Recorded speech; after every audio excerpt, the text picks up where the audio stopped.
Hi, my name is Nicole Dobbins, and I'm an RBT with Brett Denovi & Associates. In today's video, I'll be talking about B9 on the 5th edition BACB task list, defining and providing examples of operant extinction. Operant extinction is a behavior reduction procedure that decreases behaviors by withholding all reinforcement in the presence of those behaviors. Since reinforcement is no longer available, the behavior that previously gained reinforcement will decrease.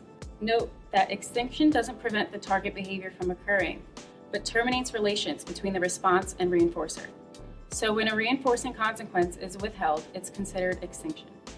This is not to be confused with response blocking, which prevents the response from occurring entirely. The immediate increase in the frequency of response after the removal of reinforcement is called an extinction burst. During an extinction burst, behaviors may appear to get worse before they get better.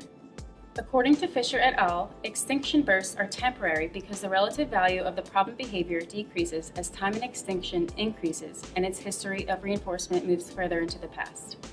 When an extinguished behavior suddenly returns without being reinforced, it is called spontaneous recovery. Spontaneous recovery is temporary and followed by a decrease in behavior. It is not an indication that the extinction procedure in place is ineffective. New and/or different behaviors may emerge without the reinforcement of replacement behaviors. This can cause extinction-induced variability, which shows up as the person trying to discover an alternative way to obtain reinforcement. There is also a possibility of an increase in response magnitude during the initial stage of extinction. When reinforcement for an alternative behavior is reduced or eliminated, a previously reinforced behavior may resurface. This is known as resurgence. According to Shahan et al., increasing treatment duration and using differential reinforcement of alternative behavior can significantly reduce resurgence in small but reliable decreases.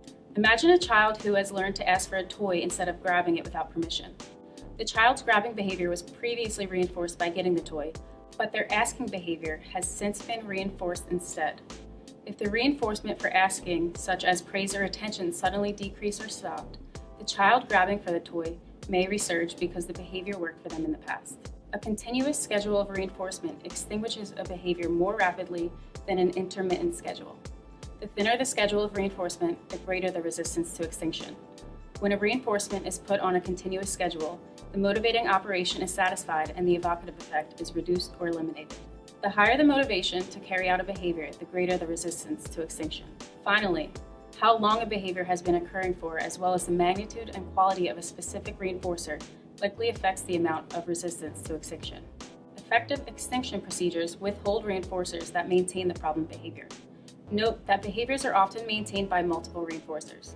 They are also explained to the client to extinguish target behaviors quicker, include significant others so they know not to unintentionally reinforce extinction-place behaviors, and continue reinforcement even after target behavior has been extinguished in order to maintain desired behaviors.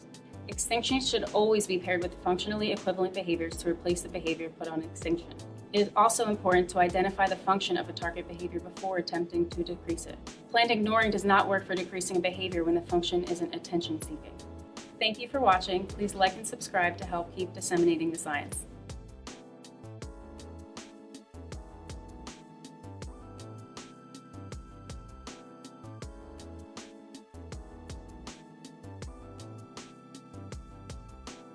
Bye.